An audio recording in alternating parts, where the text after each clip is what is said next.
What's up, Lazy Dog fam? Hope everybody out there is having a wonderful day. We're kind of in between rain showers here amongst this 3 days of rain that we've been getting at the end of this week. So we're going to try to squeeze this video in. If we have to, we'll go underneath the barn or go back inside. But I'm hoping we can get it all covered before it starts raining again. So several videos ago, we took some soil plugs from each of our 10 plots around here and looked at the soil profiles, comparing kind of all the different methods we use. We have some no-till plots, we have some plots that are sandier than others, we have some plots that we've heavily cover cropped, all kind of different things going on among those 10 plots. So we took those soil profiles, took a look at those and compared those, and I told you I was going to get soil tests run for each of the plots, and then we'd look at the results. So I've got the results in right here, and today that's what we're going to be talking about. So if you didn't catch that first video where we took the soil plugs, you probably want to watch that one before you watch this one. It'll make a lot more sense if you do. So I'll put a link to that video, put a card up here somewhere so you can check that out. So there were two main reasons we wanted to look at those plugs and get soil tests done on each plot. And this was the first time I've ever had any soil tests done on any of these plots here, and we've been living here since end of 2013, beginning of 2014.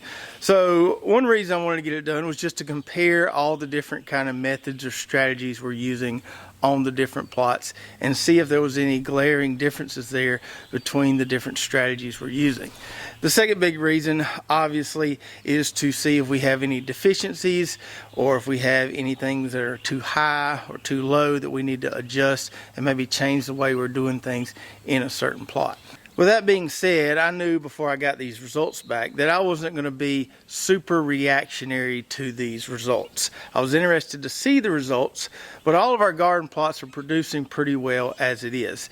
Yes, we're going to make adjustments based on these results, but I'm not going to go off the deep end and do anything super drastic because, like I said, things have been producing pretty well so far. So the soil test that we can get done locally here is done by the University of Georgia. We take it to the county extension office here. They run the test and email us the results. They use what they call a Malick 1 extractant test, and this is a pretty simplified soil test. There's not a whole lot of detail here. It's basically just giving us phosphorus, potassium, calcium, magnesium, zinc, and pH. Now, I have seen soil tests from some of our viewers. They send us messages with kind of screenshot of their soil tests, and what other people are getting done are a lot more complex than this. So what I've found is you kind of get what you pay for as far as soil tests go. These tests here, I think it was $10 for the first test, and all the others were $6 a piece. So I spent around $70-80 to get all the plots tested.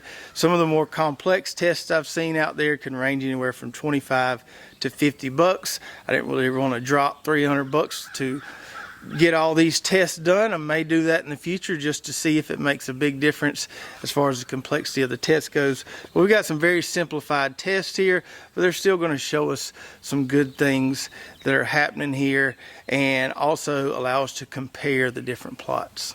And when you do a soil test like this, getting the results is the easy part, right? All you do is go out, get a little soil, put it in a bag, take it up to the office, they send it off, email you the results. The hard part, what we're going to try to do today, is the actual interpretation of the results. We have the results here, those were easy to get, but how do we analyze and interpret these results and modify our plan going forward based on these results? That's the tricky part. As I've told you before, I'm not a soil scientist, but we're going to do our best just based on our experiences here and try to interpret these and kind of explain what they may mean. Okay, so before we dig into the results, let's kind of set the stage for anybody who might be new to the channel. We have 2 acres here, and approximately a 1/4 acre of that is garden. It looks a lot bigger on video than it actually is in person. That's what everybody that ever stops by here says. I can stand in the middle of our property and throw a baseball over the property line in any direction. So it looks a lot bigger on video than it actually is. 2 acres with a 1/4 acre of garden. So we have 10 plots total. 6 of those plots are right up front here in this area we call the Dream Garden. All these plots are the same size, 30 by 35. This used to be pine trees like you see over there, and we converted it to garden. And on the back part of the property we have 2 plots over there on that side of the barn, and then we have 2 plots over here on this side of the barn. One of those plots is pretty big, so we kind of draw an imaginary line down the middle of it, and we did a test on each side of that plot. And as far as our general soil type here where we live in Georgia, most of the soils around here are fairly sandy loam soils. The soils in this Dream Garden here are sandy at the top, but you don't have to go very far to find clay. The soils on the back part of the property are really sandy, and you have to go down quite a bit before you find clay. Okay, so now let's dig into the results. And instead of looking at the results on a per plot basis, I think it would be more useful to look at the results on a per nutrient or per component of the soil test basis. So what I've done is kind of compiled all the results per component of the soil test, and we'll try to throw those up on the screen as we talk about them. So we'll compare the phosphorus in all the plots, potassium in all the plots, etc., etc. And one thing to note here, these soil tests don't traditionally test for nitrogen because nitrogen is mobile in soils, and so it's really kind of hard to track and pin down the amount of actual nitrogen you have. So as far as the big 3 nutrients go, nitrogen, phosphorus, and potassium, we'll just be talking about phosphorus and potassium. So let's start with phosphorus, and we'll throw this phosphorus graph up on the screen here, and you'll notice with all these figures there's a black line there, and that signifies the kind of acceptable nutrient threshold just in general for soils. Now finding this value was kind of tough. Different websites had different acceptable values of different nutrients, but just taking kind of an average of what I saw out there online, that black bar signifies that you want to be above that level as far as each nutrient is concerned. And I didn't label each of these plots, but just to help you out here, plots 1 through 6 are in the Dream Garden. That's where there's more clay. Plots 7 through 11 are on the back half of the property where there tends to be more sand. The Dream Garden, plots 1 through 6, has had a lot more compost over the years as opposed to the sandy plots which haven't. Now in looking at phosphorus specifically, we don't see a huge difference between the Dream Garden and the sandy plots on the back half of the property. We do see kind of 2 crazy anomalies there as far as plot 3 and plot 6 goes. And that will be a theme you see as we go through all these components of the soil test. And we'll try to explain that later, but for some reason plots 3 and plot 6 are kind of off the charts as far as all these nutrients and components go. And just for reference, this is plot 3 right here. It does have a good bit of compost in it, but hasn't had a heavy application of compost in a while. What it has had is a heavy application of alfalfa pellets within the last couple months there. We also had some really thick cover crops in here. We had a tarp on it, and we just pulled that tarp off a couple videos ago. And this is plot number 6 here, where we have lots of greens and some garlic over on that end. And this plot did receive a pretty heavy application of compost this fall, but nothing no more significant than that plot or the one behind it. Now the one thing this plot did get was a heavy cover crop last fall of sorghum sudan grass and red ripper peas. And once we get to the end of the results, we'll try to explain why these 2 plots have numbers way higher than any of the other plots. Right now I just wanted to give you a mental image of those 2 plots as we go through and you see that their values are much higher than the others. So back to the results, and in looking at the phosphorus, we can see that there's not really any significant differences between the phosphorus concentrations in the Dream Garden versus on the back half of the property. The 2 things that really stand out would be those values for plot number 3 and plot number 6. But overall, in general, all of our plots seem to have plenty of phosphorus, and we shouldn't need to apply any extra phosphorus this year. So now let's put up the potassium figure. And with this, we can kind of see some of the same trends that we saw with phosphorus, but also some differences as well. The first thing that kind of pops out to you is that plot number 3 and plot number 6, which has values off the charts, just like it did with phosphorus. But for potassium, we actually do see some differences between the dream garden and the back half of the property. We can see that plots 1 through 6 tend to have more potassium than those here 7 through 11 on the back half of the property. And as far as the dream garden goes, we also see that plot number 2 and plot number 5 kind of have somewhat high values. Those are both plots that were heavily composted. 2 is a new no-till plot, so the compost was just put on top. 5 is a plot where the compost was actually incorporated into the soil, but both of those 1,000 square foot plots received at least a few tons of compost this past fall. So in general, for our potassium soil levels, it looks like everything in the dream garden is fine, but for those plots here on the back half of the property, we're probably going to have to supplement some potassium this spring. And now let's go to calcium. So we'll throw the calcium graph up on the screen here, and immediately we see the same thing we saw with phosphorus and potassium. Plot number 3 and that plot number 6 are higher than any of the other plots. And besides those two anomalies, we really don't see any significant differences in the calcium amongst the other plots. We do see how far they are above the little black bar threshold level there, which tells us that we've got plenty of calcium in all of our plots. And then as far as the soil nutrients go, the last one we'll look at is magnesium, so we'll throw that up on the screen. Same thing here, plot number 3, plot number 6 are really high. We also see a spike with plot number 11 in the magnesium, which is kind of tough to explain. But besides those 3 spikes, most all the other plots are the same. We don't see any significant differences between the dream garden and the back half of the property, or between soils that have more clay in them versus the more sandy soils back here. Now the soil test we had done also included zinc on it, but there was really nothing that popped out as far as the zinc levels go, so I didn't include that in this summary. I really wanted to show you guys the phosphorus, the potassium, the calcium, and the magnesium. So now that we've covered those nutrients, let's talk about pH. So the pH results were one thing that kind of surprised me a little bit initially, but once I started thinking about it and trying to interpret these results, it started making more sense.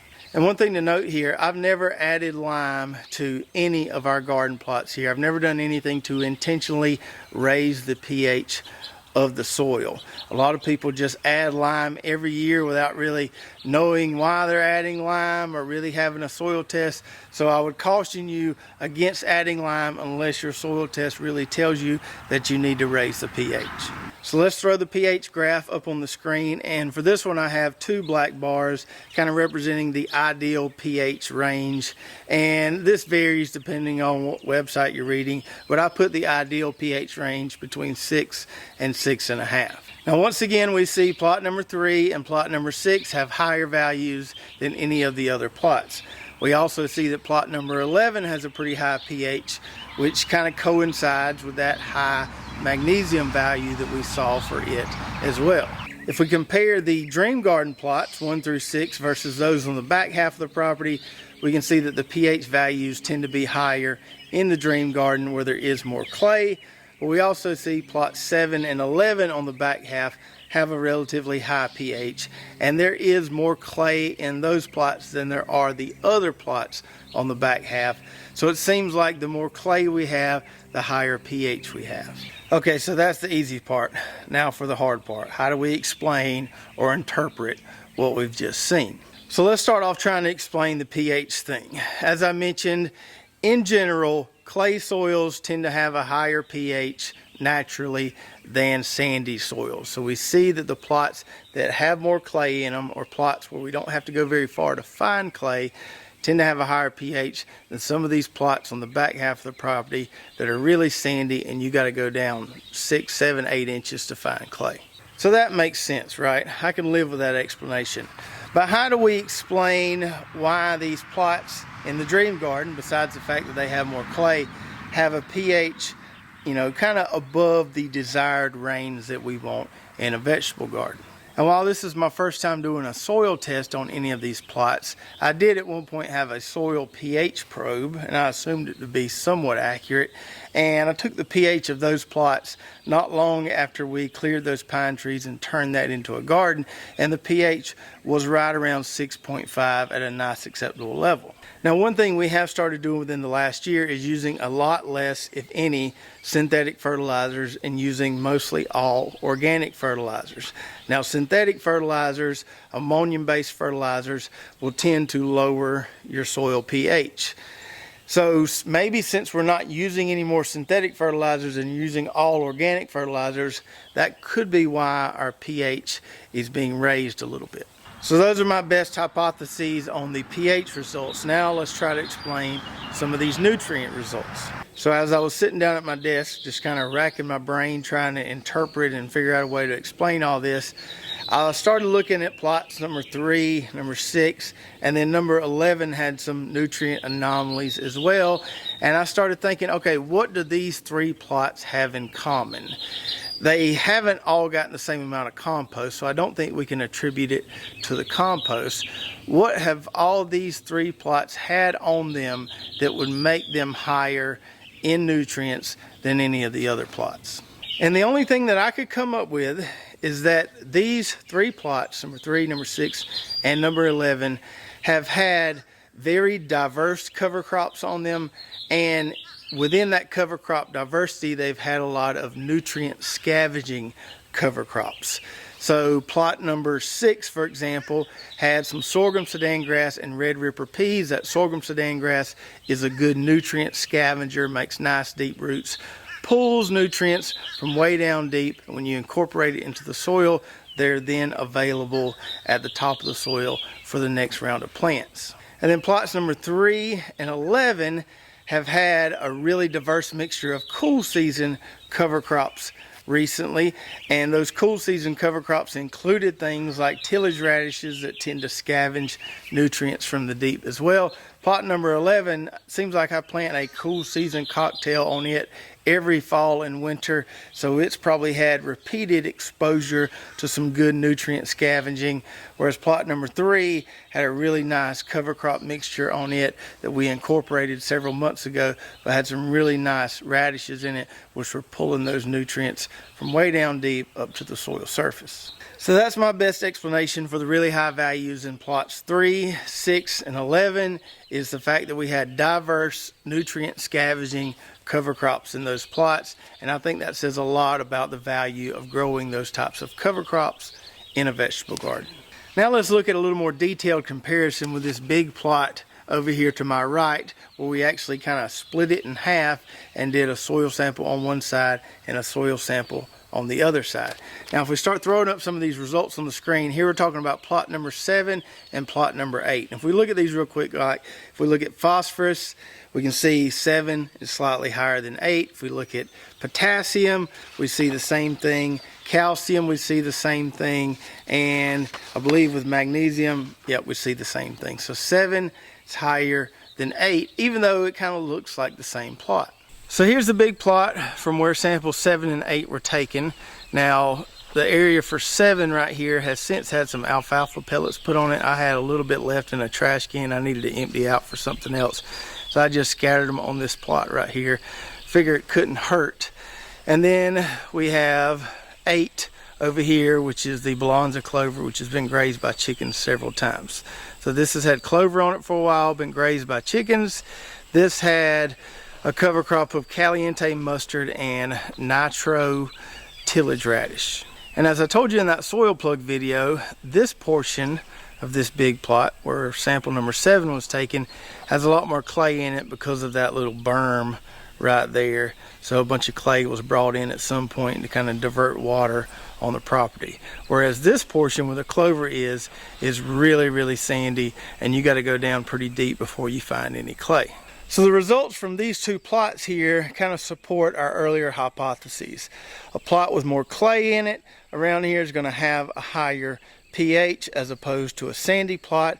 Also, a plot that has had a nutrient scavenging cover crop in it is going to have more nutrients than a plot that hasn't. And so that's why we see a higher pH, more nutrients in number 7 here, and then lower pH, less nutrients in number 8. Now, the one result that kind of surprised me a little bit as far as what I was expecting and then what we actually saw was that the no-till plot here, the plot that we've been doing no-till in the longest, I think we're 2-3 years in on this plot here where our onions are, didn't really stand out in any of the results. There was nothing about the no-till plot that was really off the charts, pH or nutrient wise. So even though this plot has had significantly more compost than any of the other plots on our property, we really don't see any sky-high values of nutrients.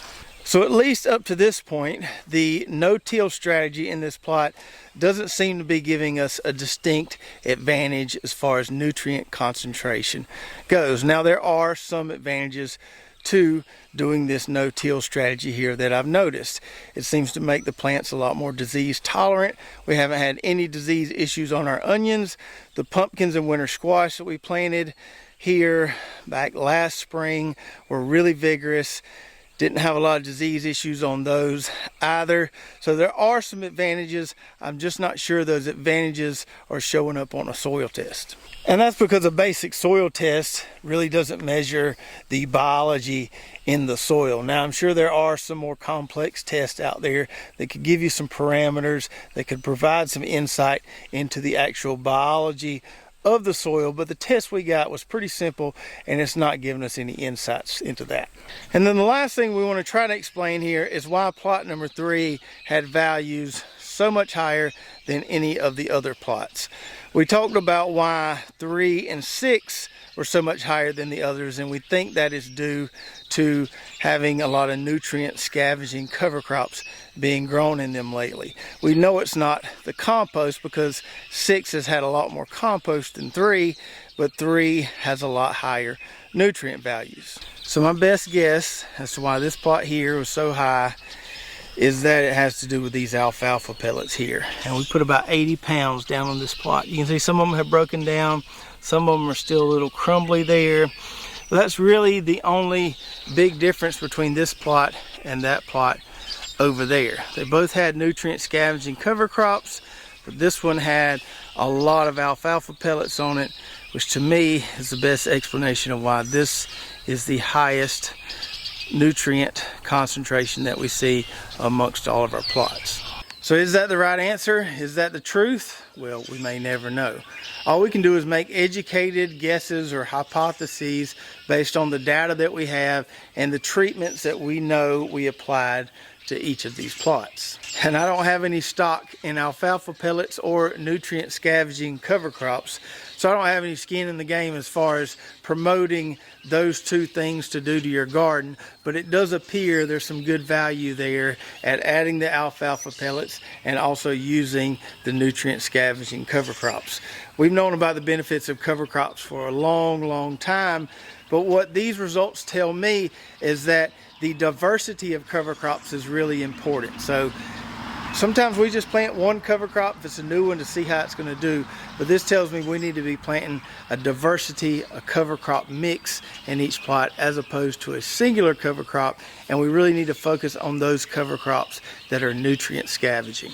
And in addition to using more of those nutrient scavenging diverse cover crops, let's talk about the other kind of reactions I have to these results and kind of my plan going forward. And I mentioned that I'm not going to be super reactionary to this. I may adjust things a little bit, but I'm not going to go overboard as far as trying to chase a certain result to modify what I've seen with this data.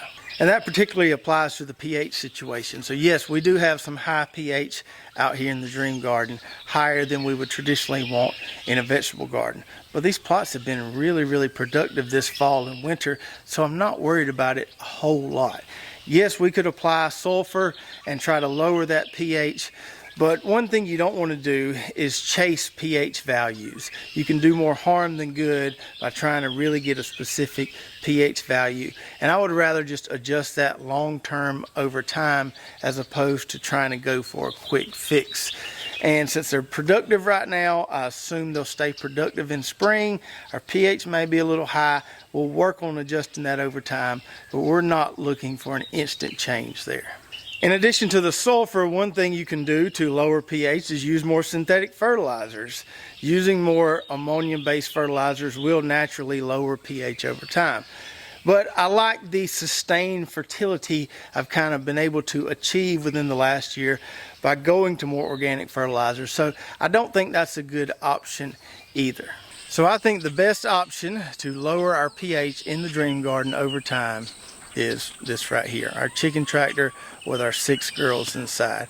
We know that the addition of manure can also help lower pH over time, and this does a great job of adding manure evenly to our garden plots as we rotate this chicken tractor around and let these girls feed on these cover crops. So I just need to do more grazing in those dream garden plots, and I think that will lower the pH over time. Now, for some reason, my soil test results would have told me that my pH was low. I probably would react to that a little more quickly because we can add lime and adjust the pH or raise the pH pretty easily with lime. Lowering pH is a much more difficult process, and like I said, I don't want to be chasing that number around. So my best long-term solution is just to do more grazing in those high pH plots. So that's our plan as far as the pH goes. Now let's talk about nutrients. What are we going to do about these nutrient results? So if you recall from those results, all the nutrient concentrations in the dream garden here were pretty good. They were either above that threshold or way above that threshold.